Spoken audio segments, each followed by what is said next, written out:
Joining us now, Sheriff David Clark. He's America's Sheriff. He's also a board member of Build That Wall, and he's joining us now. Sheriff, great to have you. John, thanks for having me, and hello to your listeners once again. Sheriff, it's always good having you on. I like the fact you come on once a week, and especially I can make fun of your team when you can't respond. That is like, you can't get better than that, Sheriff. Now, let's get to the Democrats. Right now, they're subpoenaing everything. They want Trump's taxes, and they also say they're going to go forward with the investigations and all this stuff, yet they have no plan other than Kamala Harris says, elect me and I will take your guns. Where are they going with this? Nowhere fast. There's no doubt about that. Look, they're just about ready to go underwater. They don't have an agenda. They're not a clear agenda. I mean, they throw out some crazy ideas, like abolishing ICE, for instance. Kamala Harris wants to take everybody's guns to an executive order. And this is some dangerous stuff. So, we could sit back and chuckle and laugh a little bit about it, about how crazy it is. But in the end, if these people ever get their hands on the reins of power, which eventually they will, the Democrats will take control of the Senate and maybe the White House. And I'm not saying in 2020, but eventually they'll bring this stuff into fruition. So it's important to pay attention to them. In the meantime, you mentioned Congress. The American people are well aware that Washington, D.C. is dysfunctional, that they're totally disconnected from the American people. That's across, every spectrum that there is, political, every demographic that there is, the stuff that they're working on, all of this, the continuation. They're still dragging around a dead horse. The Mueller investigation is a dead horse, and they continue to drag that dead horse around. Instead of taking care of the business of the American people. I was reading an article in the Wall Street Journal yesterday that by 2020, Social Security will be running red ink. Now, we know that there is no Social Security account, but at the same time, that's something that needs to be taken up by Congress. They will not touch that thing, and that's both parties. Immigration is still broken and needs to be fixed. You look at the fact that we need an infrastructure bill in this country. The roads and the bridges are crumbling, aging infrastructure, and they're fooling around with the Mueller investigation, for heaven's sakes. If you remember, several weeks ago at townhall.com, I penned an article, a column, Washington Follies, the Mueller report, and I wrote it right after the Mueller report was released to William Barr. And at the time, I said, I'm not interested in what's in that 450 pages. I got the summary. There was no collusion. There never was. There was no obstruction. There's not enough evidence for obstruction. We know the president didn't obstruct it.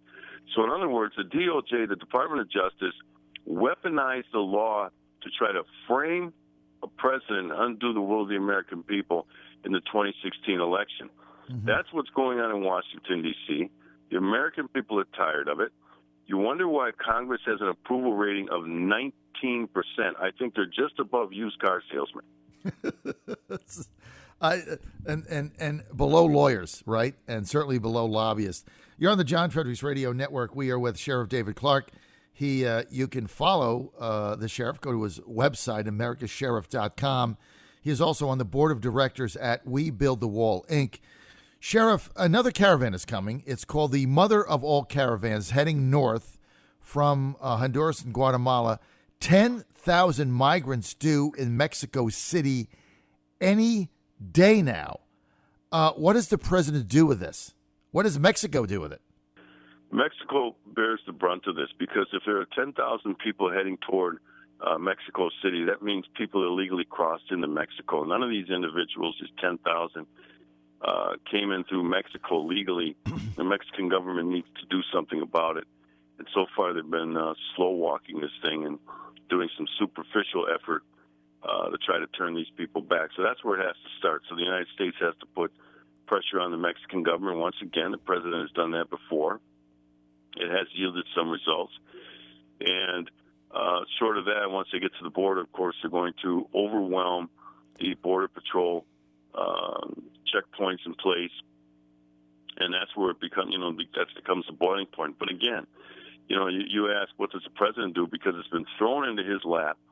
But I'll ask, what is the Congress going to do? When are they finally going to realize that this thing cannot be used for politics anymore? This is about the safety and sovereignty of the American people. and Congress needs to reform the laws. The asylum laws, first of all, you got to build a wall because you have to stop the flood. And even if you send people back, they're coming right back over. And that's why you have to seal the border.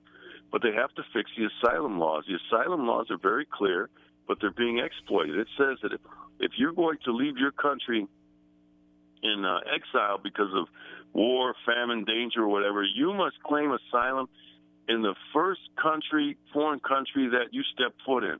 So if you're coming from Honduras and you're coming from Guatemala, that would be Mexico. They're supposed to claim asylum in Mexico, not continue another country over into the United States. So that's being exploited when they cross into the border illegally by the thousands, now by the tens of thousands. They're expected, 150 to 250,000 just this year alone. And then trying to claim asylum into the United States, that stuff has to stop. But the Border Patrol can't stop it. Only the Congress can stop this. And so while they still continue to fool around with the Mueller report, dragging that dead horse around, they should be working on the things that are affecting the American people, but they refuse to do so.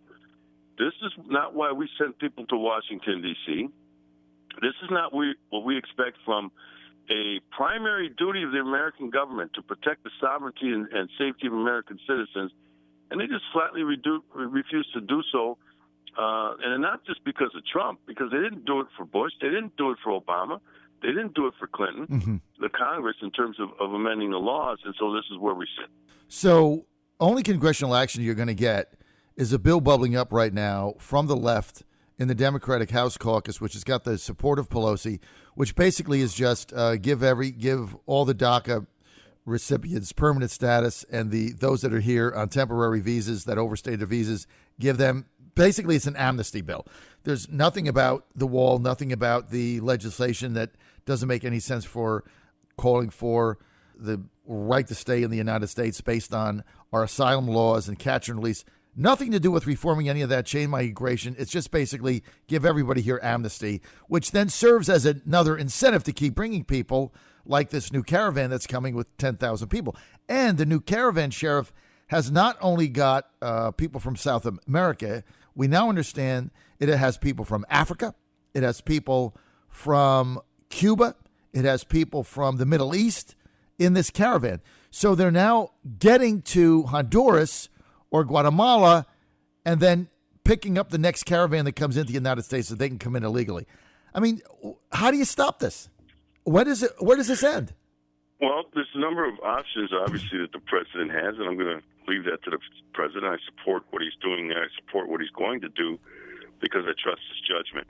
So I don't really have to know what he's going to do next or might, but I trust his judgment on this. Once the resources of the Border Patrol are overwhelmed, that's why he previously has sent the military, American troops down there, not to force immigration, but to be a force multiplier for the Border Patrol. That's a proper use of the military. Maybe he does that again. That's an option. He's threatened in the past, although he backed off on it, to close the border.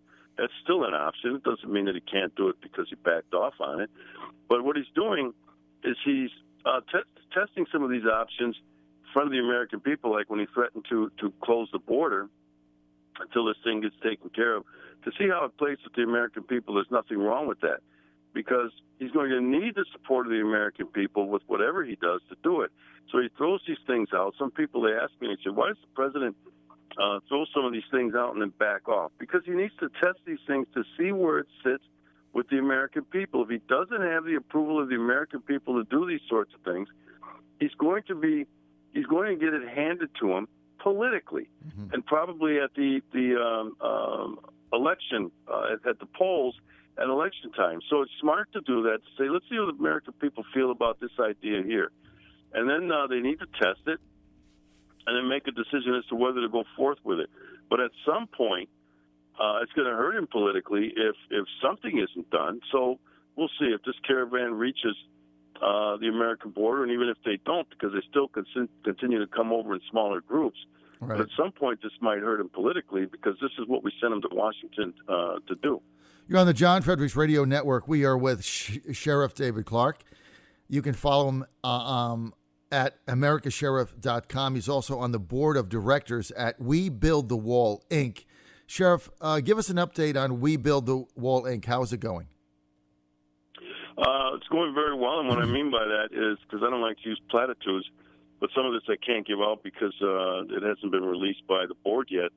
But as you know, we're raising money. This is an American effort. This is an American citizen effort led by triple amputee Brian Colfax, who was severely injured serving this country in Iraq when a rocket attack hit the base that they were staying on. And he got tired of sitting around watching Washington do nothing, kicking the can down the road with this illegal border crossing. So he decided to put together an American effort to help farmers and ranchers. Now, I've been to the border. I've talked to farmers, ranchers, landowners down there who are under siege by illegal immigration, and their American government won't do anything for them. And so this is an effort to raise money. We need to help the American people to build walls and barriers on private land where the owner of the land says, yes, I'm tired of having my shed, my barn, my home broken into. I'm tired of being confronted by these individuals. The government won't do anything. So we will build walls, miles of wall along border, private property. I want to make that clear. On private property in areas of Texas, Arizona, New Mexico, or California, where the landowners down there approach us, and several of them have, and that's where I have to stop in terms of the progress we're making. But we're in discussions to build sections of wall for private individuals on private land. We're going to do what the Congress will not do, and that's what I like about the American people. You can count on them to step up in a time of crisis, for instance, with wildfires, with earthquakes, tornadoes, and floods. The American people always step up to help other Americans, and that's what this effort is right now. The effort, and the thing that I love about this is you're not really dealing with the government getting involved in this. So there's no eminent domain. There's no zoning restriction, people fighting the wall and saying it's not good for the land. This is landowners who say, look, if you can come in and put a wall on my property, right? I don't need anything else. I just need to protect my property and stop these illegals from coming. So you're getting the permission, the old-fashioned way, from the landowners, the people that own the strip of land, and then you put up the wall, and then who pays for it to be maintained? Well, that's what we need to continue to raise money for, because you're right. You can't just build a wall and then walk away. And we're hoping that this spurs the federal government to do something down there, because what will happen is if you build a stretch of wall along an area that's being illegally crossed, it'll funnel those people away into other unprotected areas. Hopefully those landowners will say, hey, me too, build a section because they're starting to flood my property. But get them over to checkpoints where the Border Patrol has the resources. They're overwhelmed right now. They don't have enough boots on the ground to protect the entire border. But if you can funnel all these people into one spot, that the only place they can cross is over here, that's where you can put your Border Patrol forces. The Border Patrol has been, I've met with those individuals in Big Bend County. I'm sorry, the Big Bend sector along the Texas border. I've been to the Rio Grande Valley sector as well. And they want to work with the American people. Mm-hmm. They're more than willing to have the help of the American people. Law enforcement across the country knows that. Even your local communities, your local law enforcement officers know they need the help of local citizens to get this done. They can't get it done by themselves. So at some point, this will become a collaborative effort. Mm-hmm. Hopefully, the Congress, and I know that's wishing for a lot, right, will be spurred into action to do something, for heaven's sakes, about this crisis. It is a humanitarian crisis. I read an article this morning about a toddler that was found along the border by himself with his name and a phone number written on the bottom of his shoes, for heaven's sakes. So you see, when the president says this is a humanitarian crisis, it's not hyperbole. It's not overblown. This is serious. But now it's starting to have dire consequences, not only for the American people, but for the people who are being used. All right, this is an organized effort. When you mentioned these people are coming from other countries, this is an organized effort to exploit the sovereignty of the United States. It is unbelievable what we're allowing to go on. And all these Democrats running for president, not only they don't want to solve it, they basically want to tear down whatever we have so that it's just an open border landmass. I mean, it defies logic. It's almost like, Sherrif, we're living in the twilight zone. Unfortunately, though, I'm out of time. I'm going to the top of the hour. I want to really thank Sheriff David Clark for being with us. Sheriff, always great to have you on. Go to americasheriff.com. David Clark also on the board of directors at Build the Wall. 5 seconds. Somebody wants to donate. Where do they go? WeBuildTheWall.com. Just go there and check around and donate, please. We need to help the American people. WeBuildTheWall.com. John Fredericks Radio Network. Thanks, Sheriff Clark. Stay with us. We'll be right back.